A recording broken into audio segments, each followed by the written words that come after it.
Assalamualaikum warahmatullahi wabarakatuh. Innal hamdalillah nahmaduhu wa nasta'inuhu wa nastahdihi wa nastaghfiruh wa na'udzu billahi min shururi anfusina wa min sayyiati a'malina. May yahdihillahu fala mudilla lahu wa may yudlil fala hadiya lahu. Asyhadu an la ilaha illallah wahdahu la syarika lahu wa asyhadu anna Muhammadan 'abduhu wa rasuluh. Allahumma salli wa sallim ala sayyidina Muhammad wa ala alihi wa sahbihi ajma'in. Subhanaka la ilma lana illa ma 'allamtana innaka antal alimul hakim. Rabbi shrah li sadri wa yassir li amri wa hlul 'uqdatam min lisani yafqahu qawli, amma ba'd. Yang berbahagia Tuan Imam, Tuan Bilal, pengurusi serta jawatan kuasa masjid, para asatizah, para hadirin hadirat, muslimin muslimat yang dikasihi Allah Subhanahu wa taala sekalian. Alhamdulillah, sama-sama kita panjatkan syukur kehadirat Allah Subhanahu wa taala yang telah mengurniakan kepada kita nikmat kehidupan, nikmat sihat wal afiat. Pada malam ini sama-sama kita diberi kekuatan oleh Allah untuk mengimarahkan rumah Allah. Sama-sama dapat melaksanakan solat maghrib berjemaah. Mudah-mudahan solat kita, doa kita dimakbulkan Allah. Dan alhamdulillah pada malam ni kita dapat bersama-sama dalam majlis ilmu. Mudah-mudahan kita semua akan senantiasa dibukakan pintu hati untuk Allah Subhanahu wa taala kurniakan kefahaman yang baik, insya-Allah. Pada malam ni insya-Allah kita akan sambung setakat yang kita berhenti pada 2 minggu yang lalu. Sebagaimana yang kita sedia maklum bahawa Allah Subhanahu wa taala menciptakan manusia ini dalam keadaan resah gelisah. Dalam surah Ma'arij ayat 19, Allah Subhanahu wa taala berfirman yang berbunyi, innal insana khuliqa halu'a, idza massahu syarru jazu'a wa idza massahu al-khairu manu'a illa al-musallin alladhina hum fi salatihim alladhina hum ala salatihim daimun walladhina fi amwalihim haqqum ma'lum lis-sa'ili wal mahrum. Ayat yang membawa maksud bahawa manusia Allah Subhanahu wa taala ciptakan dalam keadaan resah gelisah. Apatah lagi ketika mana manusia ditimpa kesusahan, akan bertambah resah gelisahnya. Namun apabila Allah Subhanahu wa taala berikan kebaikan, maka dia enggan mengeluarkan zakat, enggan menginfakkan harta, melainkan bagi mereka yang solat. Melainkan bagi mereka yang salat, iaitu orang-orang ataupun mereka yang committed, berterusan dalam melakukan ibadah salat. Jadi orang yang salat akan merasai kelapangan, ketenangan hati. Begitu juga orang-orang yang menyempurnakan hak-hak hartanya, diberikan kepada yang memerlukan. Jadi apabila keadaan manusia sebegitu, maka langkah untuk manusia mengelakkan dirinya daripada terus resah gelisah, selain daripada apa yang disebutkan dalam ayat suratul Ma'arij tadi, di mana kena senantiasa mendampingi diri dengan salat. Dan dalam hal ini para ulama menyebutkan bahawa ada 3 perkara yang menghilangkan kerisauan.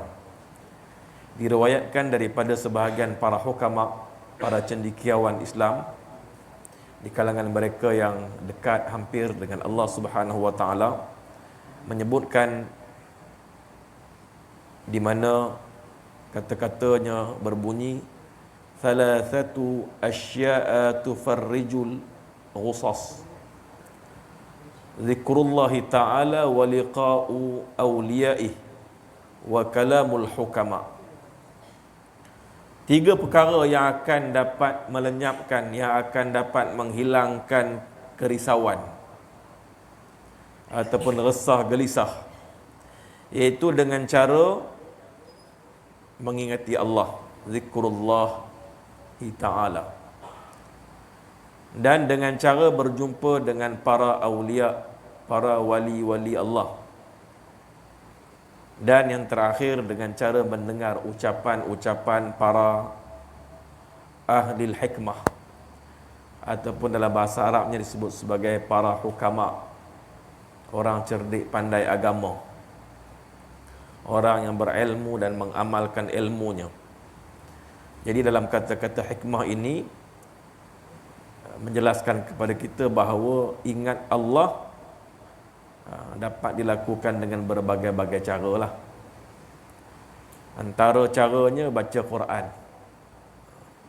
Itu cara untuk ingat Allah ataupun zikrullah. Tahlil, hauqalah, iaitu dengan mengungkapkan ungkapan la haula wala quwwata illa billah, ataupun disambung dengan kalimah-kalimah tambahan yang lain. La haula wala quwwata illa billahil aliyyil azim. Ataupun dengan cara bermunajat. Munajat ni maknanya merintih, merayu, mengadu kepada Allah.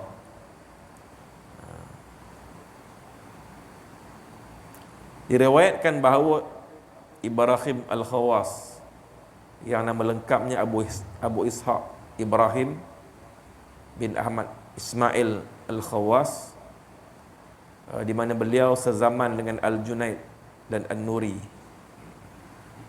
Dia mempunyai kalam hikmah yang menyatakan bahawa ubat hati,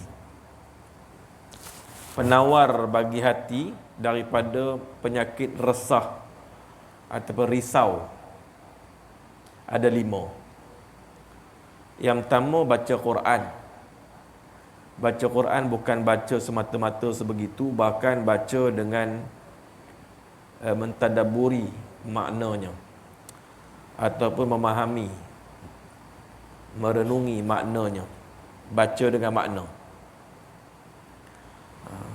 faham benar-benar maknanya, makna isi ayat yang telah kita bacakan. Ini cara bagaimana kita nak rawat hati daripada penyakit resah. Sebagai manusia, kita tak dapat nak elak daripada penyakit ini. Cuma bagi orang yang beragama, orang Islam, mereka ada cara tersendiri, iaitu cara yang disebutkan oleh Al-Quran, seperti mana telah kita nyatakan tadi, dengan solat, dan juga dengan apa yang disebutkan oleh hadis Nabi SAW, juga dengan apa yang disebutkan oleh para ulama sebentar tadi, iaitu zikir, baca Quran dengan cara renung isinya. Ini bagi orang yang faham agama, maka cara untuk mereka hilangkan perasaan resah ataupun risau sebegitulah. Berbeza dengan orang yang tak ada penghayatan agama, mungkin dia akan menghilangkan kerisauan dia, keresahan dia dengan cara yang berbeza, bukan dengan cara agama. Cara agama nak menghilangkan resah, baca Quran serta mentadabburi maknanya dan mengosongkan perut, iaitu dengan cara memperbanyakkan puasa. Itu yang kedua. Yang ketiga, jaga solat malam. Maknanya selalu melaksanakan solat malam. Munajat di waktu sahur ataupun sebelum subuh. Dan juga yang terakhir, bercampur dengan golongan-golongan ataupun orang-orang yang soleh. Jadi ini bertepatanlah apa yang disebutkan oleh para hukama sebentar tadi. 3 perkara yang boleh menghilangkan, yang boleh melenyapkan kerisauan, iaitu ingat Allah, dalam erti kata zikrullah, dan juga bertemu dengan para awliya Allah, dan mendengar kata-kata para hukama. Jadi zikrullah ini bukan sekadar kita zikir, sebut dengan mulut, bahkan boleh dengan hati kita. mulut zikir, hati zikir, dan anggota pun turut berzikir, iaitu dengan cara melakukan ketaatan. Melakukan perkara-perkara yang baik merupakan zikir pada anggota. Ya. Dalam bermunajat, seseorang itu bolehlah dia membaca doa seperti mana yang disebutkan, ya mughitha kulli malhuf nadah, wa ya mujiba kulli muttar da'ah, wa ya haliman ala kulli dhi hafwatin asah, wa ya qa'iman bil kifayati liman atharahu ala dunya, as'aluka al-wusula ila ma la asilu ilaih illa bima'unatika wa daf'a ma la atiqu daf'ah illa biquwwatik, wa as'aluka khairatun fiha afiyatun fiha khairatun birahmatika ya arhamar rahimin. Ni antara doa yang diajar oleh para ulama. Wahai Allah, wahai Tuhan, penolong setiap orang yang merana, yang menyeru kepadanya. Wahai Tuhan, yang mengabulkan setiap doa orang sengsara. Wahai Tuhan, yang maha bijaksana terhadap setiap orang yang bersalah dan derhaka. Wahai Tuhan, yang mencukupi setiap orang yang mementingkanmu berbanding daripada dunianya. Aku mohon kepadamu untuk dapat mencapai sesuatu yang tidak dapat aku perolehi tanpa pertolonganmu. Dapat menolak sesuatu yang tidak mampu aku menolak tanpa kekuatanmu. Dan aku memohon kepadamu kebaikan yang penuh sejahtera dan kesejahteraan yang penuh kedamaian dan kesejahteraan yang penuh kebaikan. Wahai Tuhan yang maha pengasih di atas semua yang mempunyai belas kasihan. Jadi ini maksud doa ataupun munajat yang telah diajarkan oleh para ulama. Ya. Ada pun yang dimaksudkan dengan para awliya Allah dalam kata-kata hikmah yang kita bincangkan. Yang dimaksudkan dengan para waliullah ialah ulama, para ilmuwan, orang-orang yang berilmu yang mengamalkan ilmunya. Dan bukan sekadar itu, bahkan soleh perbuatannya dan sentiasa takut kepada Tuhannya. Inilah para awliya Allah, para kekasih Allah, para pendukung agama Allah, golongan mereka yang sentiasa dipelihara oleh Allah Subhanahu wa taala, iaitu para ulama yang mengamalkan ilmu dan beramal soleh dan sentiasa takut kepada Allah Subhanahu wa taala. Alladzina amanu wa kanu yattaqun.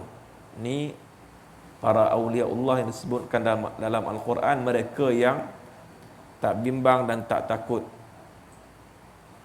Mereka tidak bimbang dan takut dengan ujian-ujian dunia, cubaan-cubaan dunia, dan mereka itulah orang-orang yang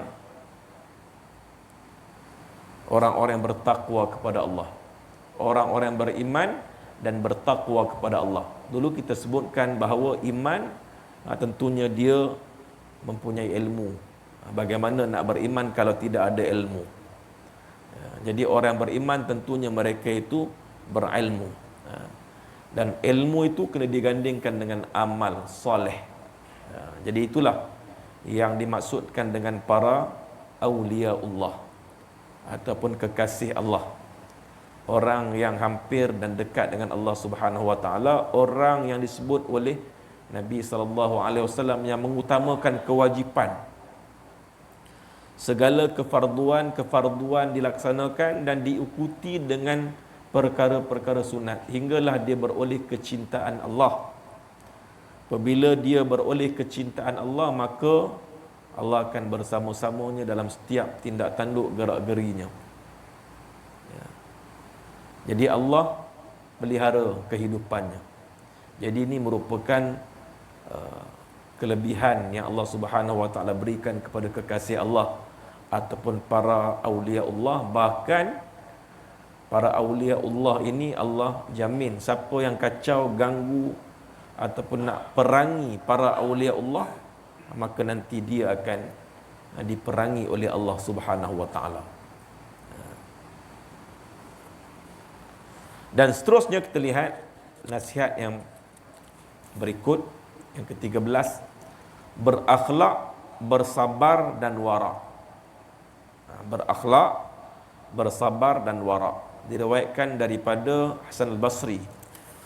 Hasan al-Basri merupakan salah seorang ulama besar generasi tabi'in yang juga disifatkan sebagai pengasas gerakan tasawuf pada zaman beliau, di mana beliau mengatakan, man la adabalah la ilmalah, wa man la sabaralah la dinalah, wa man la wara'alah la zulfalah. Maknanya apa?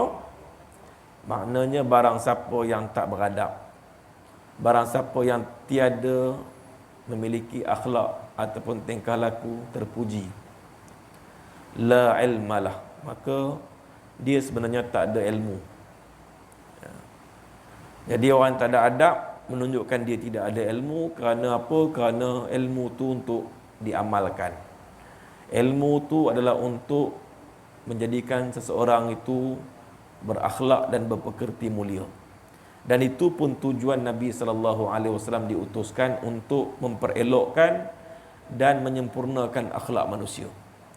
Kerana itulah ilmu adalah untuk diamalkan. Pastinya ilmu yang diamalkan itu akan membuahkan hasil.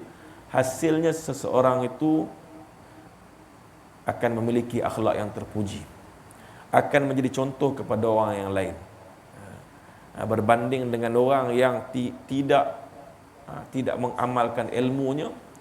Diumpamakan seperti buah, seperti pohon yang tidak ada hasil, pohon yang tak berbuah. Jadi pohon tak berbuah ni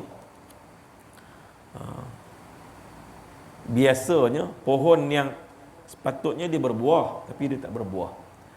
Kalau pohon tu memang asal usulnya tak berbuah, pohon untuk teduh, tak adalah masalah sangat. Ni pohon yang kita harapkan dia berbuah tapi dia tidak berbuah, jadi mungkin kita akan tebang dia. Jadi orang yang tidak ada ilmu, orang yang ada ilmu tapi tidak mengamalkan ilmunya, diumpama pokok yang tidak ada hasil.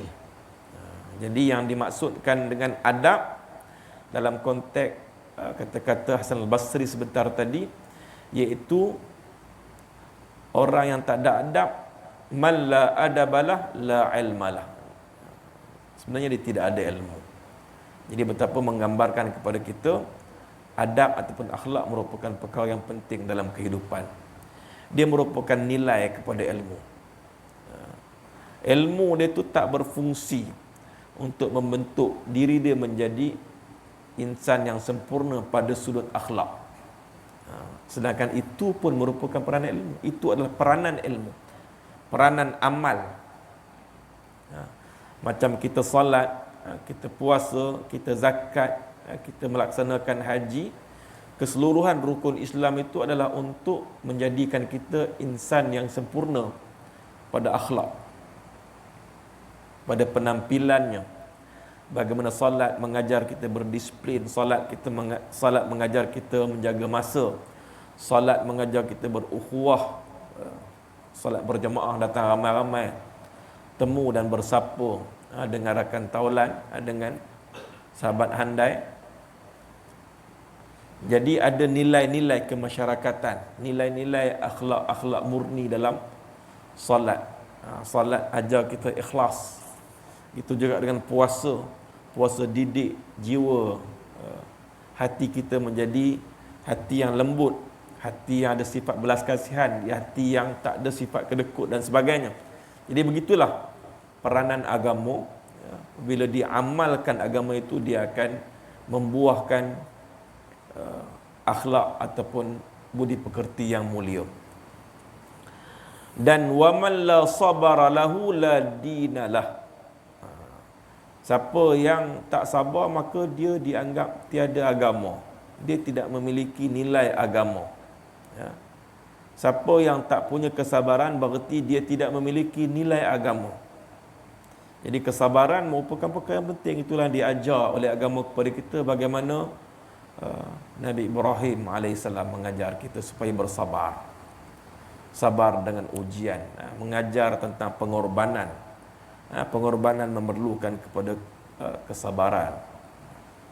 Jadi kesabaran adalah ketabahan dalam menghadapi sebarang bencana, sebarang balak, sebarang ujian yang berbentuk kezaliman.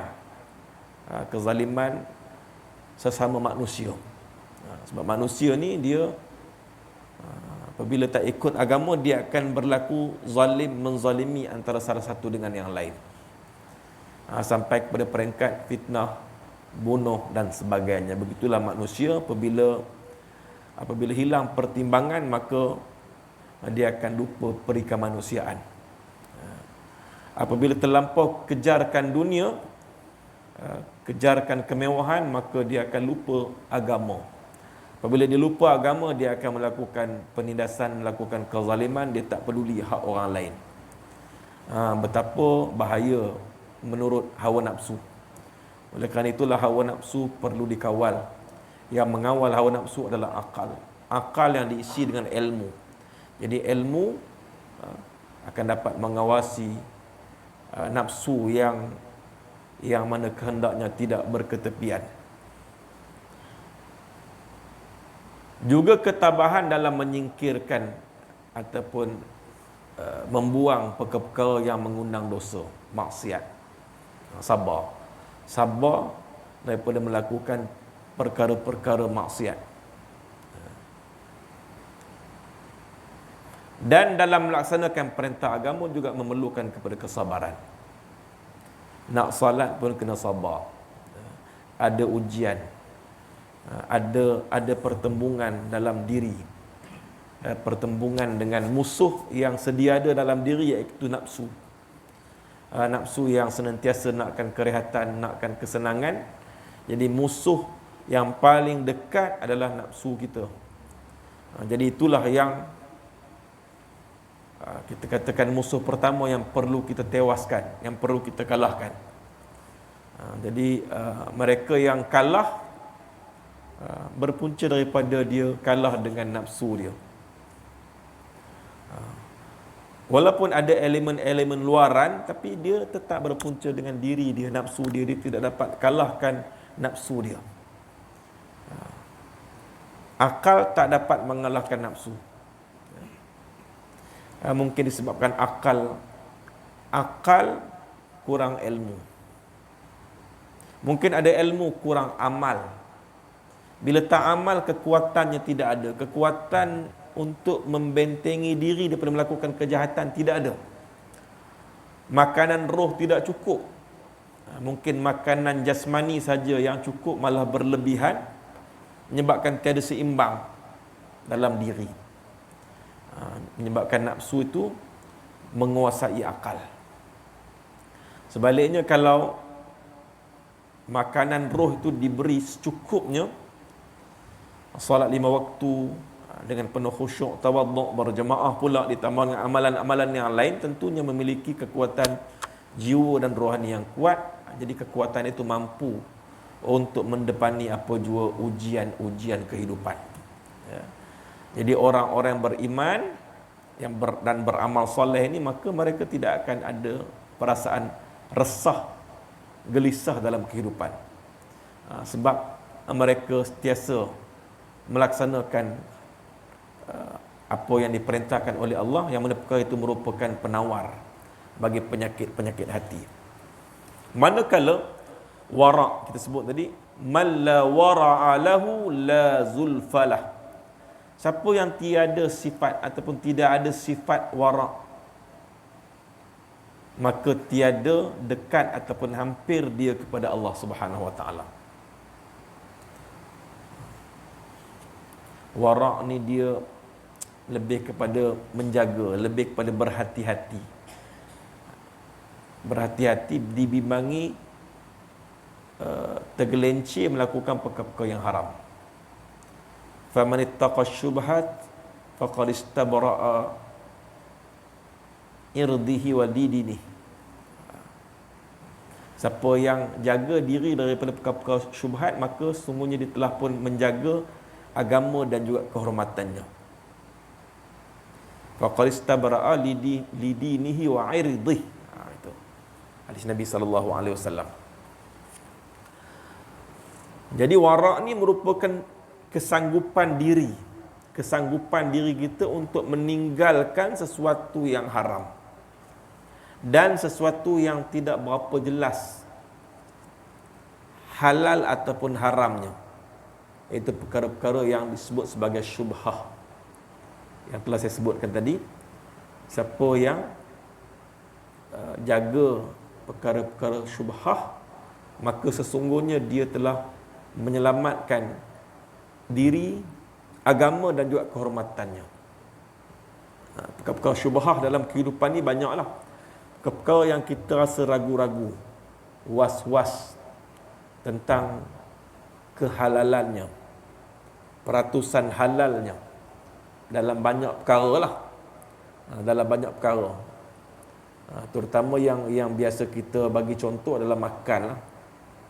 Makanan yang dekat luar sana, mungkin ada makanan itu kita confuse, kita ragu-ragu halal ataupun tidak, disebabkan mungkin kita tengok contoh kalau kita pergi pasar raya, dia ada cop halal, stiker je pun, stiker gantung dekat atas kat lampu, tapi bawah tu ada ayam, ada daging semua yang tak ada label kat situ. Kita kena ambil, masuk dalam plastik, kita timbang. Mungkin ada perasaan was-was, ragu-ragu di situ, maka kalau ada untuk menyelamatkan agama dan juga kita punya kehormatan kita, maka kita tinggalkan. Ambil yang mungkin di pasar, seperti pasar Teluk Kemang, tengok orang sebelah depan mata, confirm halal.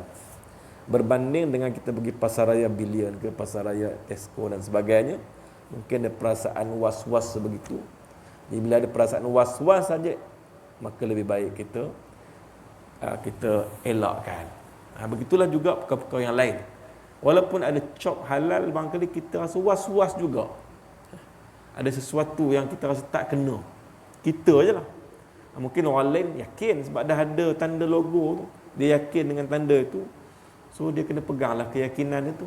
Tapi bila luput ataupun hilang keyakinan itu, ada perasaan was-was, disebabkan oleh mungkin dia nampak ke sesuatu yang mencurigakan dia, kan? Paket tu barangkali dia nampak, paket tu memang dah ada tanda halal lah, cuma dia masuk je barang dalam tu. Kemudian dia seal, dia pemati dengan alat pemanas tu, nak tutup makanan yang telah pun dibungkus. Dia nampak depan mata dia sebegitu, dia pun ada perasaan ragu-ragu. Jadi eloklah ditinggal. Sebab man la wara'alah la zulfalah. Orang yang tak ada sifat wara' ni, dia tidak akan dekat dengan Allah Subhanahu Wa Taala. Dia tak akan dekat, dia tak akan rapat, tak ada sampai peringkat yang kita katakan betul-betul muqarabah, betul-betul dekat dengan Allah Subhanahu Wa Taala. Disebabkan tadi sebab tak jaga benda-benda yang syubhah tadi. Tuan-tuan dan puan yang dimuliakan oleh Allah Subhanahu Wa Taala sekalian. Jadi saya ulang balik kata-kata Hasan al-Basri tadi kaitan dengan 3 perkara. Man la adabalah la ilma lahu.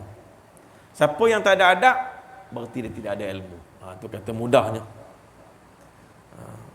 Walaupun dia memiliki sijil yang tinggi, oleh kerana gagal dia mempamerkan, menunjukkan akhlak ataupun pekerti mulia, maka menunjukkan di situ dia tak dapat nak mengutarakan apa yang dia belajar. Dia tak dapat nak mengutarakan keilmuan dia. Sebab tujuan ilmu adalah untuk amal. Dia tak dapat mempraktikkan sebaik mungkin. Man la adabalah la ilmalah. Siapa yang tak ada adab, berarti dia tidak ada ilmu. Penting adab, penting akhlak dalam kehidupan, kerana itu merupakan matlamat perutusan baginda Nabi sallallahu alaihi wasallam, iaitu menyempurnakan akhlak manusia menjadi akhlak yang terpuji. Wa man la sabaralah la dinalah. Siapa yang tak sabar, maka seolah-olah dia tidak ada agama. Tak ada sabar. Kita memang diajar untuk senantiasa sabar. Bahkan kehidupan ini memang kena sabar. Separuh kehidupan adalah sabar. Setiap benda yang nak kita buat, semua kena sabar.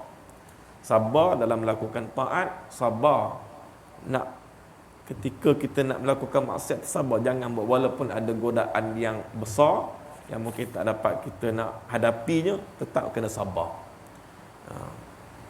Dan yang terakhir, malla wara'alah la zulfalah. Orang yang tak jaga halal haram tadi, tak jaga perkara syubhah tadi, artinya dia tak akan sampai kepada peringkat dekat dengan Allah Subhanahu Wa Taala. Tak akan sampai kepada peringkat dekat dan hampir dengan Allah Subhanahu Wa Taala. Jadi kita ni matlamatnya nak dekat dan hampir dengan Allah. Apabila dekat dan hampir kepada Allah, itulah yang Allah sebut sebagai kekasihnya, para awliya Allah. Bukan kata nak tunggu dapat petanda boleh jalan tai, pelik-pelik berlaku kan. Tak semestinya begitu, ya. Di kalangan kita mungkin ramai para wali, ya.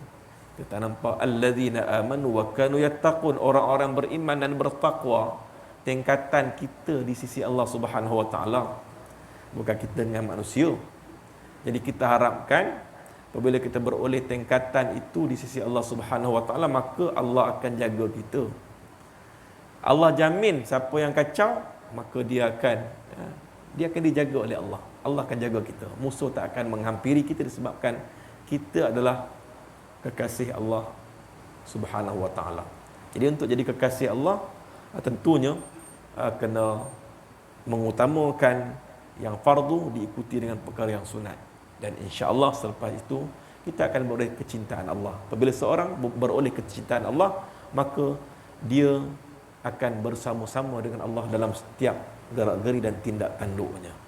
Mudah-mudahan apabila dia minta dengan Allah, Allah akan beri bantuan kepadanya.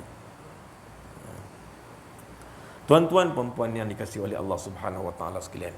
Jadi untuk malam ni sekadar ini untuk malam ni sempat kita sebut dua kata-kata nasihat daripada para hukama, para cendekiawan Islam yang insya-Allah